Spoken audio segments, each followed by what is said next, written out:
গতকাল ৯ তারিখ বাংলাদেশ কৃষি বিশ্ববিদ্যালয়ে আয়োজন করা হয়েছে এক পূর্ণমিলনী অনুষ্ঠান। উক্ত অনুষ্ঠানটি 2001 এবং 2-এর ব্যাচ ছিল। অনুষ্ঠানটা পুরোটাই ছিল একদম জাঁকজমকপূর্ণ এবং আশপাশের যে এনভায়রনমেন্টটা ছিল একদম উৎসবমুখর পরিবেশ। প্রত্যেকটা জায়গায় এমন সুন্দরভাবে সাজানো হয়েছে দেখার মতো। আসলে যেন ইউনিভার্সিটিটা এমন সুন্দরভাবে উপস্থাপন করা হচ্ছে না অন্য কিছু মনে হচ্ছে। আর এখানে বিভিন্ন মানুষ আসছে ওই সময়কার যারা অনুষ্ঠান যারা পাশ করে বের হয়েছে তারা এখানে উপস্থিত ছিল। তাদের সবাই ম্যাক্সিমামই একদম সফলতার শীর্ষে পর্যায়ে মানুষ এখানে আসছিল। সবাই ভালো ভালো গাড়ি নিয়ে আসছিল। আসলে এগুলো দেখে মানুষের অনুপ্রেরণা হয় যে মানুষ আসলে ভালোভাবে পড়াশোনা করলে, ভালো বিদ্যাপীঠ থেকে পাশ করলে ভালো কিছু হওয়া সম্ভব। আজকে আপনাদেরকে আমি এভাবে ইউনিভার্সিটিটা ঘুরে দেখানোর চেষ্টা করতেছি।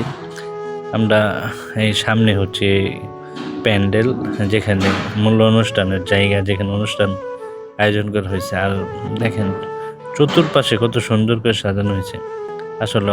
আর যে প্রশাসনিক বিল্ডিংগুলা যেভাবে সাজানো হয়েছে আসলে দেখতে একদম চমৎকার, একদম অনেক সুন্দর হয়েছে। লাইটিংগুলো অস্থির হয়েছিল, দেখতেই পাচ্ছেন আপনারা। আর এই যে পাশের যে হাতের বামে ছিল এটাই ছিল অনুষ্ঠানের মূল কেন্দ্র। আর দেখেন পাশের বিল্ডিংগুলো এমন সুন্দর করে সাজানো হয়েছে, অস্থির দেখতে। বাতিগুলো ঝিকমিক করতেছে, একদম অনেক খেলতেছে, অনেক সুন্দর আর কি আয়োজন করা হয়েছিল। আসলে এগুলা হচ্ছে মানুষের প্রেরণা। এগুলা দেখে মানুষ কিন্তু অনুপ্রেরণা জায়গায় যারা পড়াশোনা করতেছে বা তারা করবে, তারা হয়তো ভবিষ্যতে এরকম রিইউনিয়নের আয়োজন করবে, পূর্ণমিলনী অনুষ্ঠানের আয়োজন করবে এবং সবাই একত্র হয়ে বিশ্ববিদ্যালয়ের নাম সারা বিশ্বের কাছে উঠাবে, ভালো করবে। এটাই হচ্ছে মেন বিষয়। অনেকে আছে না যে ইউনিভার্সিটিতে পড়াশোনা শেষে কেউ কাউরে চেনে না, কেউ কাউর কাজে আসে না। এটা আসলে ঠিক না। যারা পড়াশোনা আমরা একসাথে করি, সবাই আমাদের পায়, সবাই আমরা একসাথেই করি।